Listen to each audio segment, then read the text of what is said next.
Hey there, it's Sam with another quick video for you, a writing related video for your Friday, or if you're listening to this in the podcast later, probably Thursday of the next following week or whatever.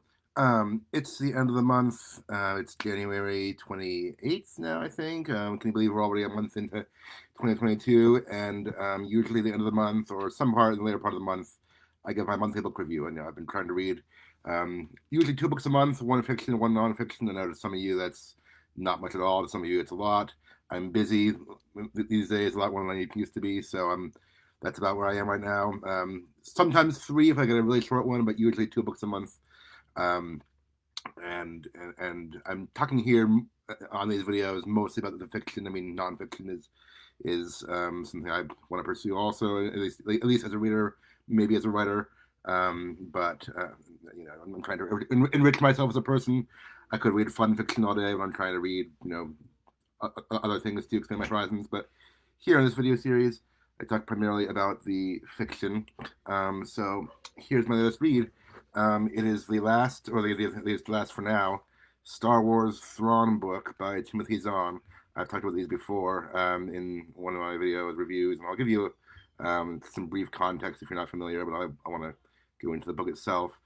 So where do I start? I have a few points I want to talk about, and quickly, of course, and I'll try to give you a writing takeaway from each one because I always ask the question of what are you reading these days and how will it influence your writing, i.e., what can we as writers learn from this? I mean, I know most writers are also readers, but this is mostly a writing focused podcast, so or video series, whatever you want to call it. So I want to give you some writing takeaways. So the Thrawn books, most do know I'm obviously I'm a big Star Wars fan to read not only a Star Wars book, but I feel like um, several of them over time. You got to be a big Star Wars fan to. I'm not trying to like say you're only a casual if you only watch the movies, but getting deeper into that universe means you care about it and you're interested in the story and such. Um, and if you don't know who Thrawn is, he is a character who he's been compared to Sherlock Holmes crossed with a space villain. He is on the Imperial side, so he's a bad guy. I'll talk about that in a minute. I mean, this book portrays him as an anti-hero for sure.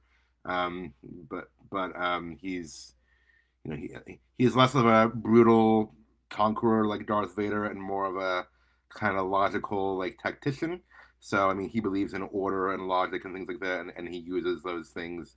He's like a strategic mastermind, and he uses those things to defeat his enemies. So he's not like in bold and intimidating. I mean, bold in some ways. I mean, he's not like dark and intimidating like Vader. He's more of a I don't know, maybe a Tarkin, like a mastermind in the background, but he's just like a military and strategic genius. Is how he's portrayed here in these books. So in the original books, basically there was a trilogy of shortly after Return of the Jedi, a few years after Luke, Leia, and Han fought the remnants of the Empire, and Thrawn was like the main guy left in the Empire. Those are no longer canon because of what Disney did. So I mean, there's still good stories if you hunt them down and want to read them, and if you're not bothered by lack of canon, but they're not officially part of the Star Wars timeline anymore. But Timothy Zahn, who created the character, has written some new books that are in canon about Thrawn. Also, if you watched last season of The Mandalorian, this is end of 2020 now, but Grand Admiral Thrawn was name dropped on there. He's also appeared on the animated show Rebels, so he has been adapted into TV now, and he's probably going to appear on the Ahsoka show, I think. So if you've been watching the Star Wars TV shows, and you're mildly interested in those, then you should be maybe familiar or at least mildly interested in who Thrawn is because we've seen him on TV in Rebels, and he's going to be in the TV universe later. But he started in the books, so this is the last one for now. I mean, I don't know if Zahn's going to write anymore or continue the story at all, but he's now written two trilogies in canon about Thrawn. This is the end of the second one. So, excuse me. So again, the post Return of the Jedi stuff is not canon anymore with Thrawn, but he wrote some things in the prequel era or I guess the Empire era about Thrawn's earlier days when he was in service to the Empire, and of course that's interesting because he's a bad guy. He's in the Empire, but he's definitely portrayed as the anti-hero because he's the protagonist, and his motives aren't evil. Like again, he's not trying to conquer the universe by force or anything. He's trying to do what he believes is best for his people and for the galaxy. Now, I mean, he may be wrong about that, but I mean, and of course, Zahn pits him against other foes who are against the Empire. Criminals and smugglers and maybe other galactic threats. So it's like, okay, he is fighting bad guys. Maybe the people he works for aren't good either, but he's fighting the bad guys in some way. So I mean, that makes him at least believable and sympathetic as a protagonist. Then this trilogy was before that, before Thrawn joined the Empire. This is him with the Chiss Ascendancy. So the Chiss are his people, the ones he comes from. So this is Thrawn within the military and hierarchy of his own people, who are in this whole other system outside of the Empire before he joins the Empire and such. So it's pretty removed from the movies. I mean, in this trilogy, he briefly met Anakin Skywalker because it's in the prequel era, but other than that, there's not really any characters from the movies. So like, you wouldn't read this. I wouldn't say start this trilogy unless you're already familiar with Thrawn and have read some of the other books and stuff like that, because it is definitely in the Star Wars universe, but it's a corner of the Star Wars universe where Zahn, the author, can kind of do his own thing and not really connect that much to the movies. So he just kind of doing his own thing with this world and this character he's created. So I think that's cool to be operating within an established universe. We don't have all the rights, but to still have like your own character you can have freedom with. That's kind of cool. Maybe the author's dream. I mean, for me, as a fan of someone who would love to one day write for Star Wars or Marvel. I mean, who knows if that's going to happen, but that'd be awesome. I think that's kind of the dream. So this is the third book of the latest trilogy. So again, he may write more in the future. I don't know, but I don't know of any more coming out for now. And I've talked before about how some of the magic is gone, but I still love this character in this world. I've read now several books about the same character by the same author. I mean, again, you can compare it to like Sherlock Holmes. If you've read, I don't know, 20 Sherlock Holmes stories, they might be good. They can't all be your favorite. Some of them might get repetitive. I don't know. I actually have not read that much Sherlock Holmes myself. Sorry. So these books, I feel like, yeah, they're all enjoyable. But I've read 6 of them in canon, and before that, there's several that are not in canon now. So I've read several books about the same character by the same author, basically, and I've enjoyed them all on some level, but they can't all be your favorite, and I wouldn't say they're all equally good. So I've felt, I mean, and I talked before about how, I guess, either because I'm so familiar with it now, or because I've grown up and my perspective has changed, maybe some combination of both, or because the author has changed too, some combination of all three. I feel like the magic has gone a little bit from the ones I read when I was younger, the original ones, and parts do get repetitive. Parts of the plot where it's just like Thrawn, like solving the mystery or figuring out his opponent's strategic weakness so he can use against them. That kind of happens. It's kind of repetitive in a lot of the books, but it's still an important part of the story and character. And I'm still fascinated by the character and the universe he lives in. So I mean, I enjoyed this one. I was going to read it. If he writes more, I'll probably read them, but at the same time, I'll be okay if he doesn't write any more for a while at least. Well, actually, I say that, but I do feel parts are a little inconclusive. Not this book itself. I guess we talk about this book specifically, and I will in a minute. But the first trilogy in canon about Thrawn working for the Empire, it seemed to end kind of abruptly, and I wondered if Zahn was going to write more about that. But then the next ones he did were prequels, not follow-ups. So basically, I'll give you a broad plot overview. This doesn't like spoil anything, but like Thrawn eventually had to leave his people. That happened in this book, and because I read the ones coming after this, I knew it was coming. And he joined the Empire, but and his thinking was like, I can join the Empire and maybe use their strength or use their might against other threats to my people. So he had good motives, at least, for aligning himself with this other military might. And then the end of the previous trilogy, which was the last book, was called Treason. Emperor Palpatine was starting to question Thrawn's loyalty and motives, and stuff like that. But they didn't really expand on that. They just kind of left it there. And I was like, what's going to happen next? But then the next ones weren't a sequel; they were prequels. So I don't know. So basically, what I'm saying is, I kind of wanted more, at least more of a conclusion to Thrawn's mission in the Empire, and I haven't gotten that. So this trilogy was about him fighting threats to his own his own people, to his own group, the Chiss, and then he later said like, I joined the Empire so I could have more allies in that fight, but he hasn't like come back to his own people to culminate that story arc or to use the Empire's strength against whatever threats he was talking about. So I still kind of want to see that happen. Maybe it will. Maybe Don will write more. I'm not sure. It just seems like that broad story arc, whatever, was left hanging. I know I've rambled about a lot of different things for now, but I guess what I was saying is even though at times I find these repetitive, even though at times I'm like the magic is gone, I am left wondering what's going to happen and kind of wanting more. So I guess the takeaway there is leave your readers wanting more. It is possible to do a good idea to death, and again, at times I feel it's repetitive, but leave your readers wanting more so they're still interested in the story, still curious about what's going to happen. This book is called Thrawn Ascendancy Lesser Evil. Thrawn is definitely the lesser evil, or he's portrayed that way. He even makes that statement. I mean, in one of the final battles, basically, he's. This shouldn't be a spoiler either, but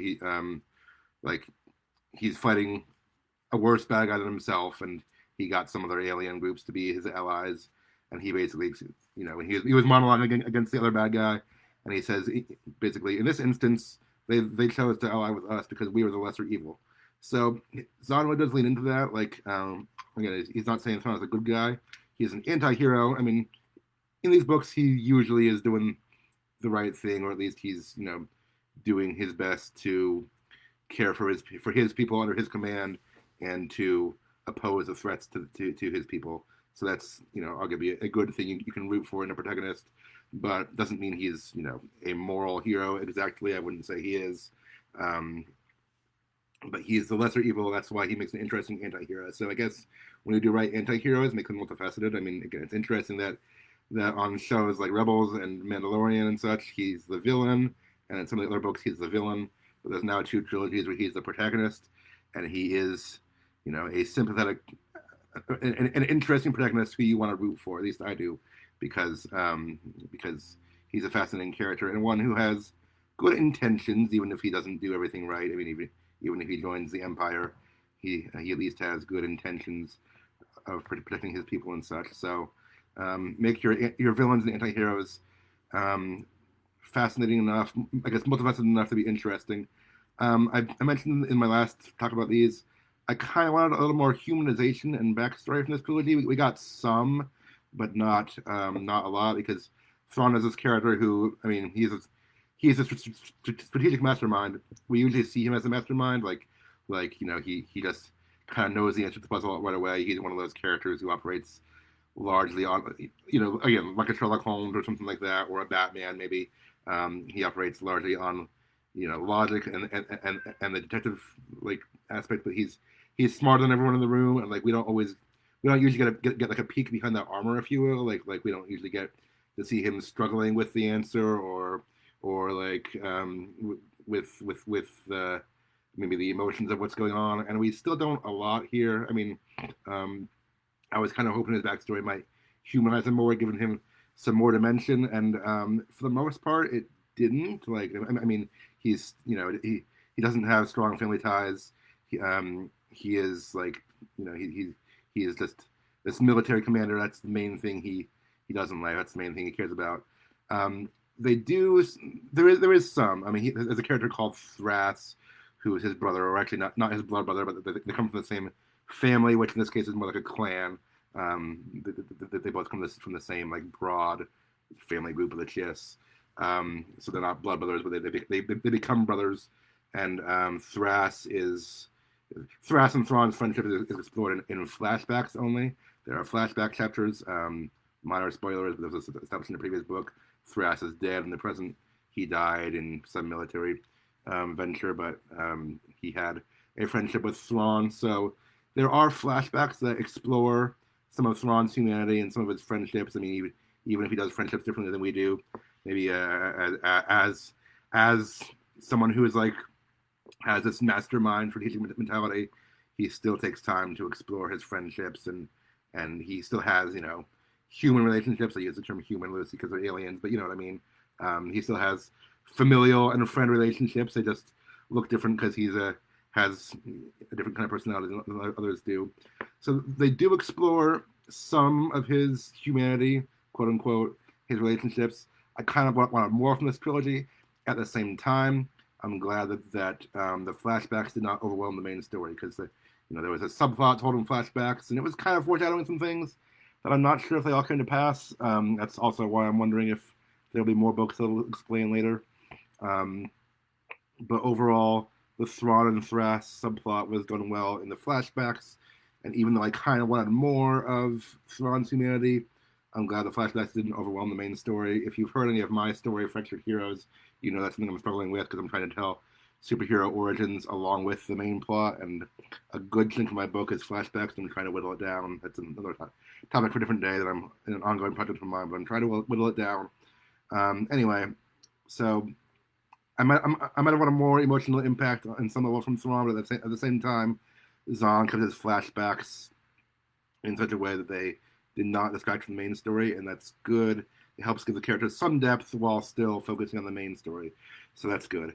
And just my last thing was about magic being gone. I did notice a few minor grammar nitpicks or things in here that I'm like, oh, now that I'm an editor and I'm, I guess, older than I was when I was first reading these, I was like, an editor should have caught those things.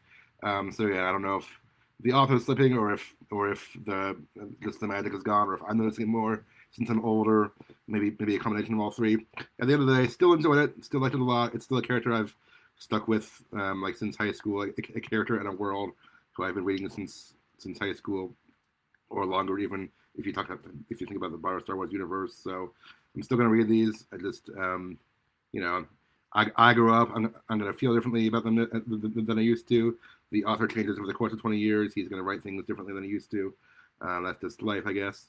But still a fun read for anyone who's into Star Wars. I recommend, again, don't start with this one specifically because it's the end of a trilogy and it's not even the trilogy you should probably read first. But I recommend Zahn and his books, especially about Thrawn, if you're interested in learning more about the Star Wars universe. So the writing takeaways, I kind of mentioned these throughout, but I'll give you to them quickly, then I'll sign off. Leave the reader wanting more. Don't overdo it. Some things might get repetitive, but make sure you end before you've worn out your welcome. Make your characters interesting, even anti-heroes or villains, but still humanize them. Find that balance, which is hard to find sometimes, but they need to be interesting and human, even as anti-heroes or villains. And don't let flashbacks overwhelm the main story. You can have subplots, but focus on keep the main thing and the subplot. So the subplot. Okay. Good writing takeaways for all of us. In the meantime, keep writing, keep reading, and all that stuff. May the force be with you. Have a great weekend. Thanks for listening. Goodbye.